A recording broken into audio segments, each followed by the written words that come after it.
Welcome back. In this video, we'll take the concepts of the leading coefficient and multiplicity, and we'll try and put it all together in some sample problems.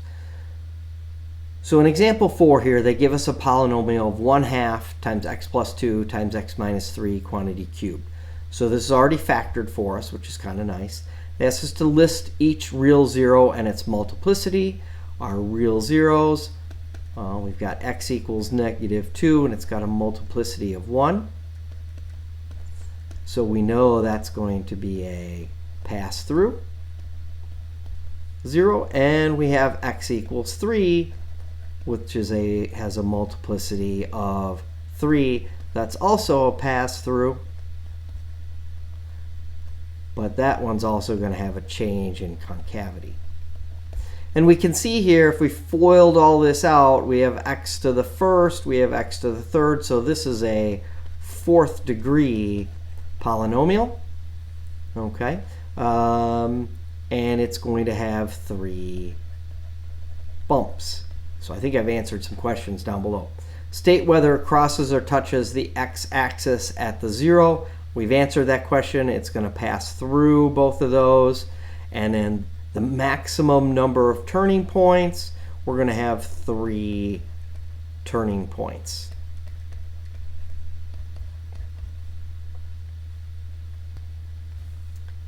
In question D, they asked us to state the intervals where the function is concave up or concave down.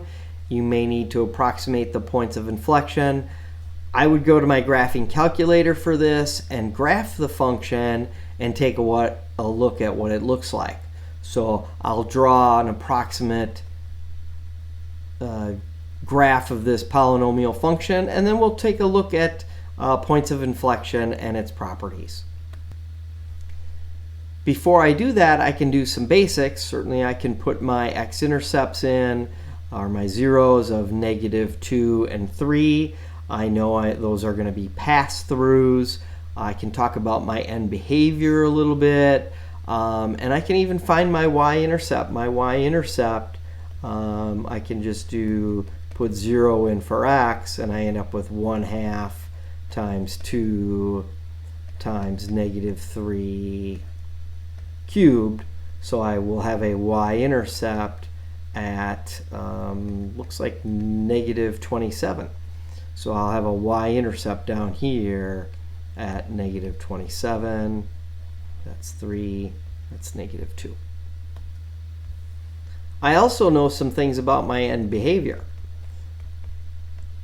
right? Because I have a 4th degree polynomial.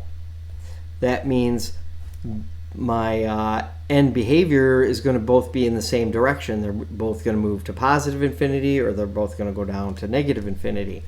So my leading coefficient here, if I FOILed this all together, is going to end up being positive. So my leading coefficient is going to be positive x to the 4th. So my end behavior is going to look like that.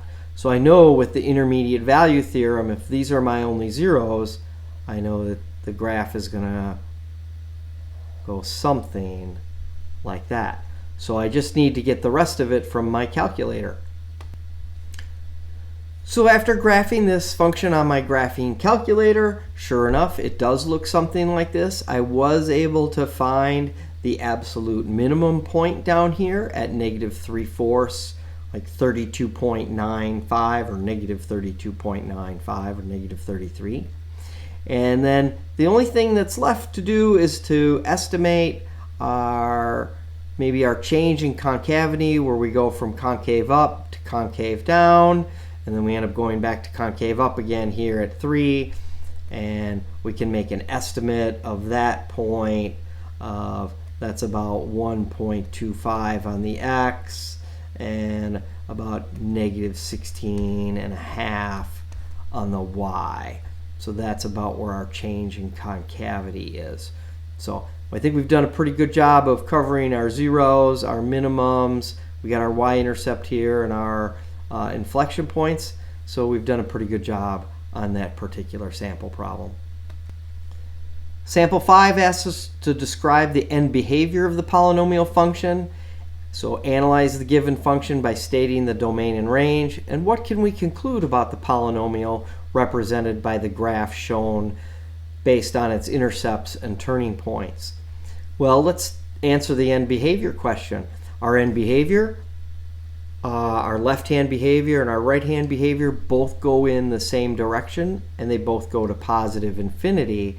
So for our end behavior, we know our leading coefficient is going to be positive, and it's x to an even exponent. Because we have 1, 2, 3 bumps or 3 terms, we know our degree is a 4th degree polynomial. Our leading coefficient has to be positive. Looks like we have 2 real zeros. And the fundamental theorem of algebra tells us, since we have a 4th degree polynomial, we have to have 4 zeros. Well, if we have 2 real, that means we have 2 imaginary zeros as well. And those, of course, would be complex conjugates. Our end behavior, our limit as x approaches negative infinity, is positive infinity. In fact, our right-hand behavior is also positive infinity. Our domain, our valid x's, is all real numbers. We can put anything we want in for x. This goes from negative infinity to infinity. Our range, our y values, that's a little bit different. We've got an absolute minimum on our graph here at around maybe negative 1.75, maybe about negative 15.5. So our range, I would say, goes from 15.5, that'd be negative 15.5 inclusive, and then all the way to positive infinity. So these are just guesstimates based on the graph. We could also find our other relative maximum point there. We have a relative minimum point here right around 9/10. And then we're going to have a change in concavity as well in our graph. That we could simply take the average of here almost between 0 and -2. So we'll have a change in concavity somewhere around -1, -8. So that's a pretty good summary of what's going on in that graph, and we can get some more practice with this when I see you in class.